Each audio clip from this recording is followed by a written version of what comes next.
Hey everyone! Today I'm going to show you how to use Google Docs to write your video scripts easily and efficiently. First, open your browser and go to docs.google.com. Click blank to start a new document. Now, give your document a clear title, like Video Script Topic Name.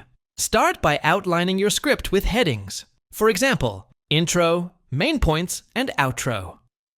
You can use bullet points or numbered lists to organize your ideas before fleshing them out. Google Docs lets you type your script and format it easily. You can highlight important parts, add timestamps, or even leave notes for yourself. Another great tip is to use the voice typing feature under Tools if you want to speak your script instead of typing. Once your script is ready, you can share it with collaborators by clicking the share button and giving them access. Google Docs automatically saves your work, so you never lose progress. And that's how simple it is to write and organize video scripts using Google Docs. Give it a try next time you're planning your video. If you found this video helpful, then subscribe and press the bell icon so you never miss any tech video from our channel. And if you have any question or comment, drop it in the comment section. I will try to help you. Thanks for watching. See you in the next one.